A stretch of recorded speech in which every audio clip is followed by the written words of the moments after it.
Consumption of natural resources. Petroleum consumption. Petroleum is of Brazil's most important non-renewable resources. Usage increased slightly in 2014, but from 2015 to 2020, it declined, especially during the COVID-19 pandemic.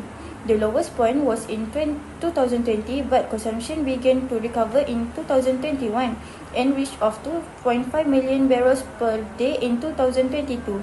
This shows how Brazil adapts the energy use to both economic and condition and environmental concerns. Secondly, hydropower consumption. Hydropower is main Brazil renewable energy resource. From 2030 to 2022, users generally increased, rising from 3.8 to 4.0 exajoules. Although there was a drop in 2021 due to drought, Brazil continued to invest in hydropower to support clean and sustainable energy production. And thirdly, iron ore consumption. Iron ore consumption remained fairly stable.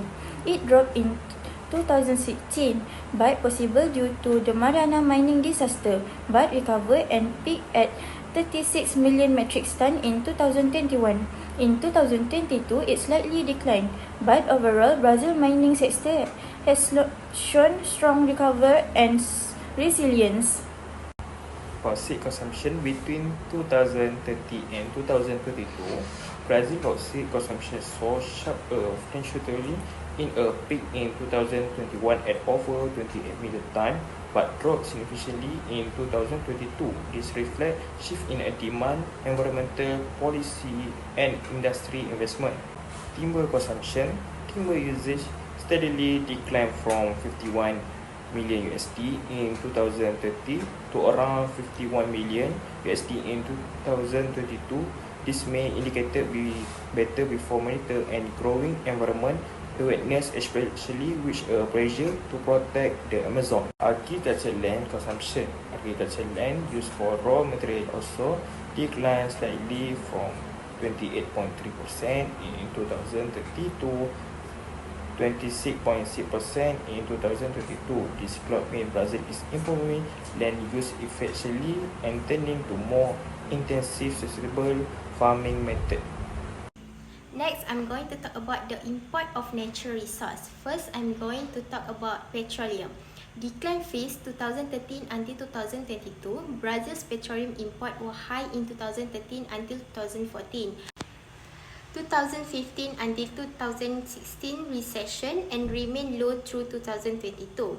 Impacted by economic slowdown and the COVID-19 pandemic, recovery phase 2021 until 2022, imports rebound strongly due to global economics recovery, rising oil prices and geopolitical tension, forming a U-shaped trend over the decade.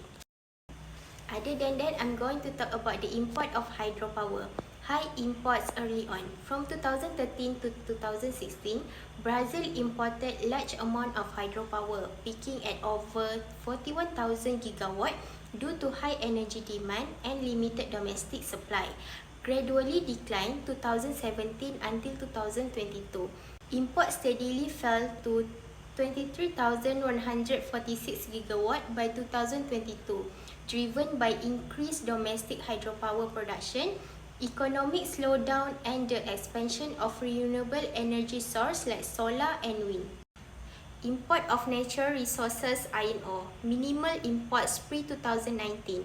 Brazil's iron ore imports were very low before 2019, reflecting its role as a top global exporter, with imports likely limited to specific low-value needs. Post-2019 surge. Imports spiked after the 2019 Brumadinho Dam disaster, reaching over 40 million US dollar and remaining elevated in subsequent year, indicating supply disruption and shift in domestic demand or supply chain strategies. Natural resources bauxite, fluctuating trends 2013 till 2020. Brazil's bauxite imports varied significantly with moderate levels early on, sharp increases in 2016 and 2018, and another spike in 2020, reflecting shifting domestic demand and supply challenge. Sharp swings from 2021 to 2022, imports dropped drastically in 2021 to almost zero, then surged to a record 22.2 million in 2022, indicating renewed demands or supply disruptions, highlighting the volatility in Brazil's bauxite import patterns. Natural resources timber decline phase 2013 till 2016. Timber imports dropped from $3.98 million to $1.75 million, likely due to stricter environmental regulations and deforestation controls. Rise in imports 2017 till 2022.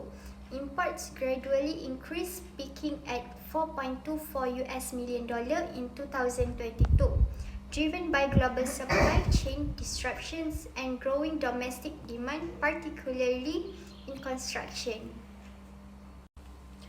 Lastly, import for agricultural land.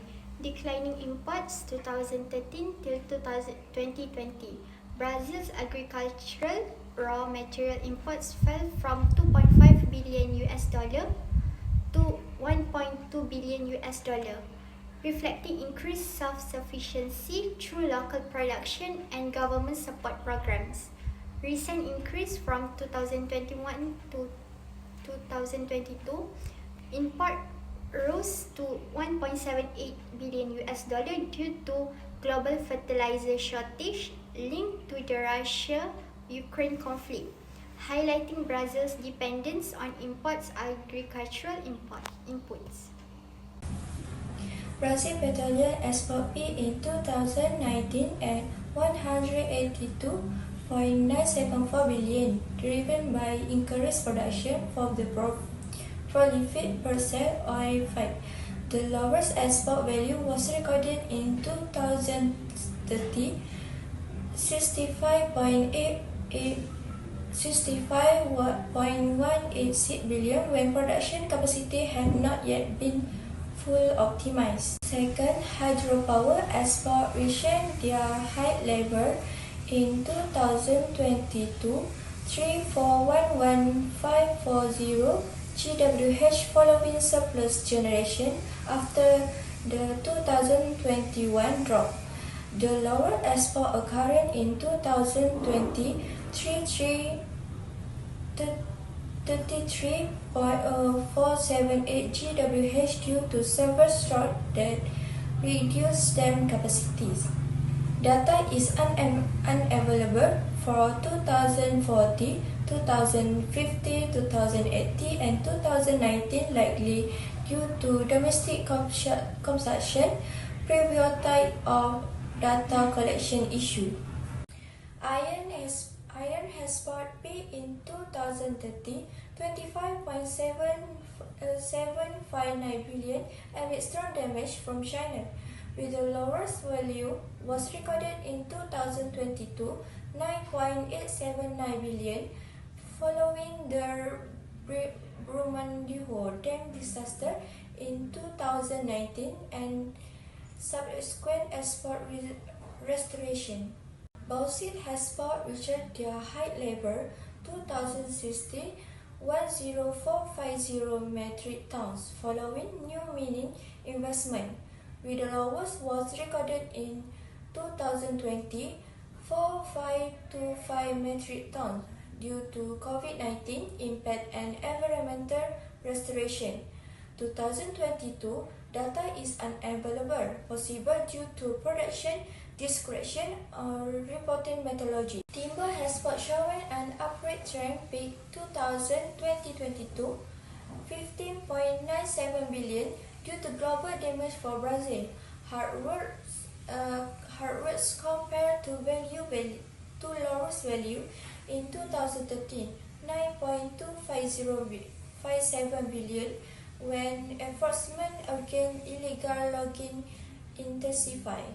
Agriculture export peak in 2030, 2.518 billion during high global commodity price, with the lowest value occurring in 2020, 1.244 billion due to drought and COVID-19 pandemic effects.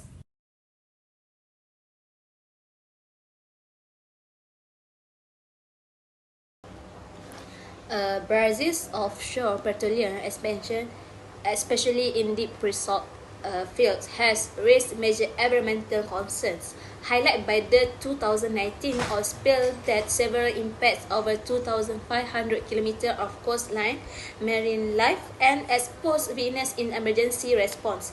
In response, the government reinstated contingency plans, enhanced EIAs, introduced stricter regulation like ANP Resolution number 806 through 2020, and promote energy diversification through biofuels and renewables. Hydropower through ecosystem disruption and energy security. Brazil heavily reliant on hydropower, over 16% have caused energy vulnerability during drought and led to environmental and social impacts, including ecosystem damage and displacement from large projects like Belo Monte.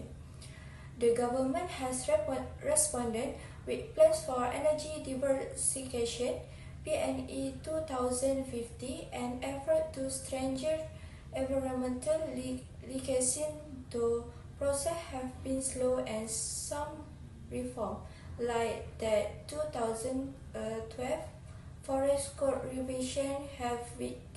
For timber issues, Brazil faces legal logging issues. 70% of Amazon timber is illegally logged. Weak law enforcement pushes deforestation. Brazil uses satellite tools and programs like PPCDM and CAR to monitor forests. For agricultural land, monoculture issues, large-scale soy and cattle farming cause deforestation, soil degradation, and land conflicts. Brazil introduced the ABC plan and zoning to support sustainable practices. Next, I'm going to talk about iron ore, environmental pollution and industrial disaster. Brazil's mining sector, led by iron ore production, has faced major disasters like the 2019 Brumadinho Dam collapse, exposing severe gaps in dam safety and corporate accountability. In response, the government enforced stricter dam regulation and environmental licensing through ANM. But tension persists over mining in indigenous territories, reflecting ongoing development right conflicts. Bauxite, forest clearing, indigenous displacement, and water pollution. Bauxite mining in Brazil has caused deforestation, river pollution, and health risks for communities, with open pit mining threatening ecosystem and biodiversity, particularly in Pará. The government has strengthened EIAs, require public consultation, and increase legal securities, but border challenges like weak enforcement, socio-economic inequality, and industry pressure continue to hinder sustainable resource management. Sustainable Land Management (SLM). A. Land Management Technology. Brazil used modern technology like smart irrigation, satellite monitoring, and land rehabilitation to reduce environmental impact. In agriculture, mining, and petroleum, these tools help improve productivity while protecting the land and restoring it after use.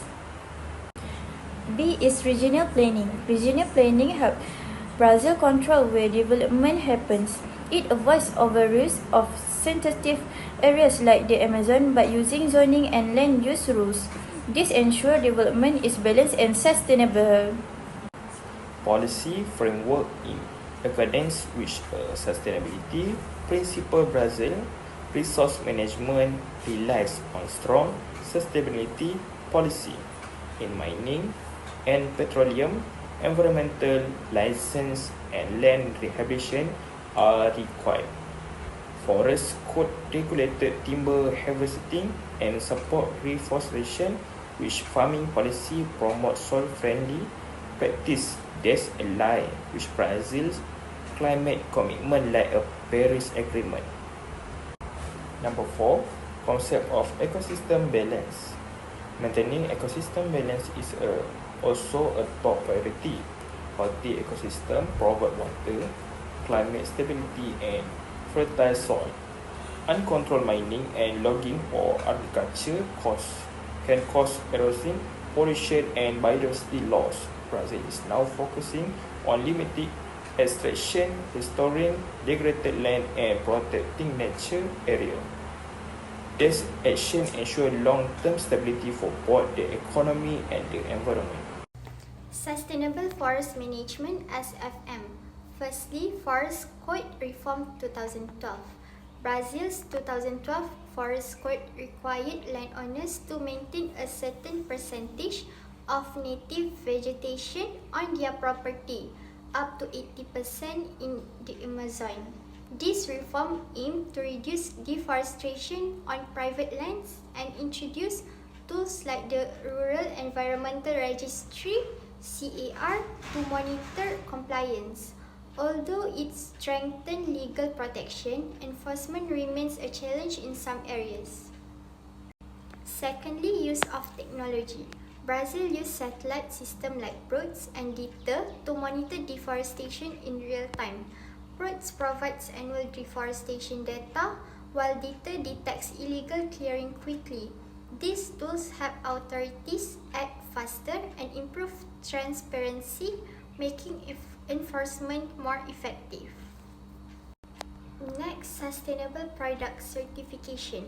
Brazil promotes certification systems such as FSC for timber and non-timber forest products, (NTFPS), like acai and Brazil nuts.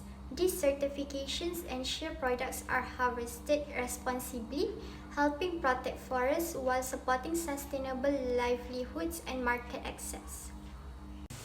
Thirdly, community-based management in Brazil has empowered indigenous and local communities by granting them greater rights to manage forest and natural resources sustainability.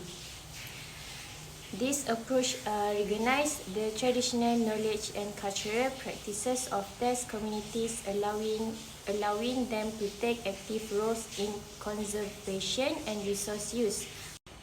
For example, products like acai, berries, and Brazil nuts are harvested in ways that support both the biodiversity and local livelihoods.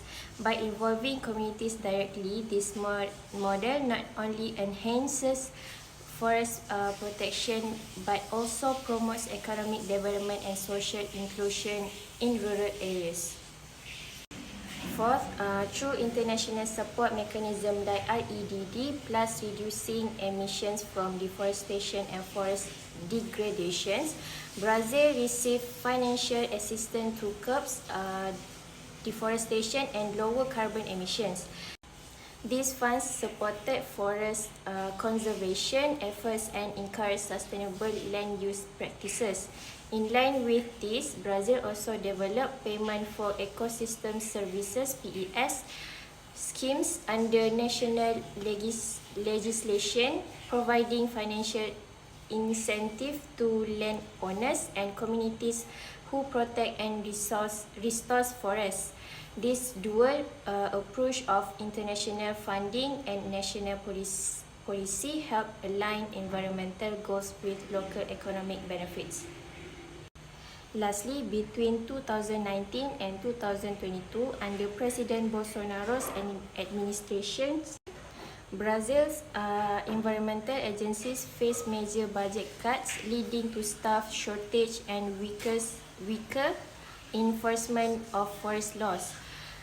Experienced officials were replaced by political appointees, and most illegal deforestation activities went unpunished. As a result, enforcement efforts declined significantly, allowing illegal logging to increase.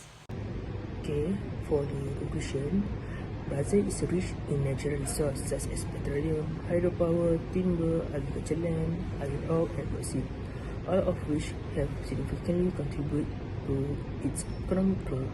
However, the management of these resources has raised environmental and social concerns, including marine pollution, deforestation, land conflict, and mining disaster. Despite the introduction of policy like that forest code, their effectiveness is often weakened by poor enforcement and political instability. To address this issue, Brazil is encouraged to strengthen environmental governance, invest in renewable energy, promote sustainable agriculture, and recognize the right of local and indigenous community. Long-term national strategy aligned with global climate goals is essential to ensure responsible and sustainable resource management, balancing economic development with environmental protection.